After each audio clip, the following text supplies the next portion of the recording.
It was simple, we thought. Take a few chromosomes, slice them up, put them over there, and hey, perfect human being. I'm still not sure what went wrong. Maybe a miscalculation? A misprocedure?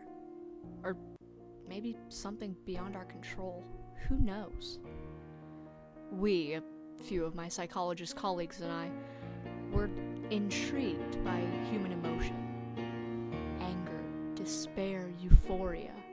Was it possible to lock the mind into one emotion?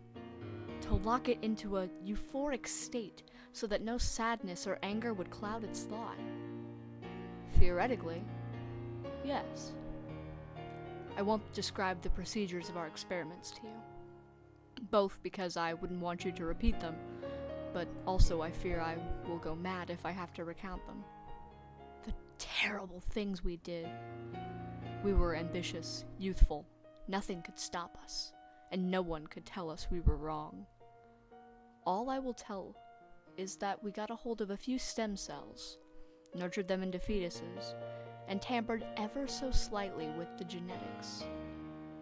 The experiment was called the Angel Man Project, and the goal was to create a being which felt only happiness. But something went wrong. Terribly wrong. Half of the test subjects died unexpectedly, without warning and without cause.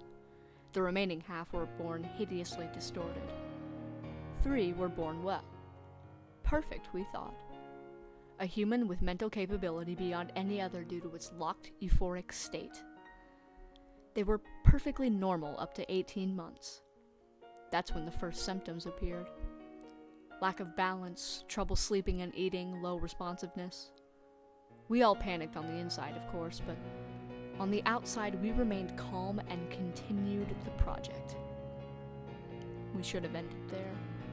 We should have taken those damned subjects and euthanized them and burned them and closed the lab. But we continued. Things only got worse. The subjects' movements became increasingly sporadic, and they could not utter words, although they could laugh, and did so often. Much, much too often. Not happy laughter, but quiet, almost nervous laughing, nearly constant. No matter how much pain was inflicted on the subject, it merely stared at you and laughed, as if it were mocking you, calling your attempts to harm it futile. We expected the subjects to have extra learning capabilities. Quite the opposite occurred. Their mental development was severely delayed. They couldn't pay attention to something for more than a few minutes before lapsing into a laughing fit. But we continued, hoping that these symptoms would clear up as the children got older.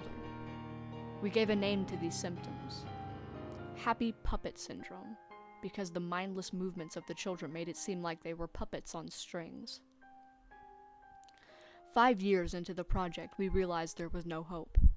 We could no longer stand the incessant laughing of these children, as if they knew something we did not, as if some kind of joke passed between them. To look at a child and to see it twitch sporadically and laugh excessively is a haunting thing. 2 of my colleagues had already quit because they could not stand it. I never heard from them afterwards. They are most likely dead. The children had not talked for 5 years. Only laughed their damned laugh.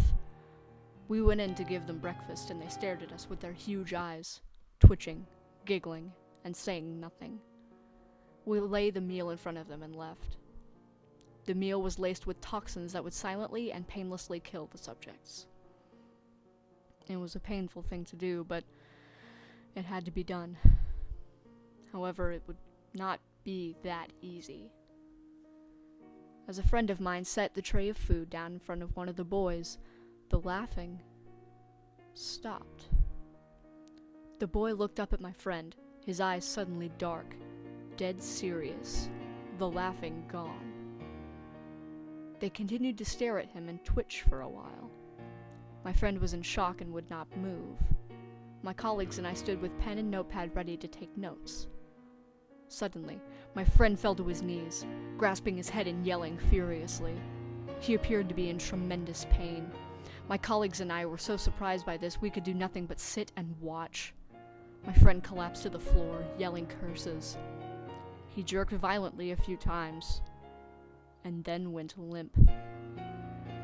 I held back the urge to be sick, more successfully than a few of my colleagues. Something about this was not normal.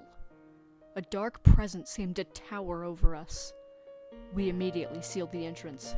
The boy stopped, looked at the door, and laughed. He fell to the floor, twitching and rolling and laughing insanely. 2 others did the same. After a few minutes, the fit ceased, and they stood up, still twitching, still giggling. The lights went out. I heard clashes, glass shattering, screams. The most terrifying thing of all were the haunting whispers, coupled with the quiet laughing. When the lights went back on, the subjects were gone. 2 of my colleagues lay unconscious beside me, their bodies twisted at odd angles, blood trickling from their drooping mouths. At first they appeared to be dead. They showed no vital signs, but as I leaned in, I could hear them laughing, ever so slightly. I went over to examine my friend. No pulse, no breathing, but he continued to laugh quietly. Although the subjects had gone, I still felt as if something were watching me, something that was just at the edge of my vision but I would never be able to see. Me and 1 remaining colleague closed everything down immediately. Before leaving, we destroyed our research and locked and barricaded the lab. I lost communication with my colleagues. I presume that they are dead. I still feel like I am watched. I hear the laughing, the whispering in my dreams, and sometimes when I'm awake. When I do, I run. I get up and I leave wherever I am. I'm not able to stay in the same place for more than a few days because of this. It spread. The other children were seen with similar symptoms. I have no idea how it spread. It shouldn't be something that spreads. Somebody somewhere made up something about the disjunction of the 15th chromosome, and that kept the people happy in the dark, for now. The disease was coined Angel Man Syndrome. So far, the spawn are not dangerous, but I know the originals lurk somewhere. I know that they are coming for me. I know they will find me. I accept this. It is what I get for attempting to tamper with nature. I leave this letter here as a warning. They are coming for you too. They are coming for all of us. If you ever hear whispering, laughing at the edge of your hearing, run. If you ever feel as if something stands right at the edge of your sight, but you cannot look at it, run. Also, I warn you this. 1. Do not tamper with what is not yours. 2. Even angels can be demons in disguise. And 3. Do not come for me. I am as good as dead. The following manuscript was found in an abandoned and hidden laboratory discovered deep in an Alaskan forest. The laboratory consisted of an observation room and a containment room. The containment room was barricaded and locked, and the entire lab seemed to have caught on fire at one point. Traces of blood were found after the containment room was breached, and a window was shattered. The exact nature of this lab is as of yet undiscovered.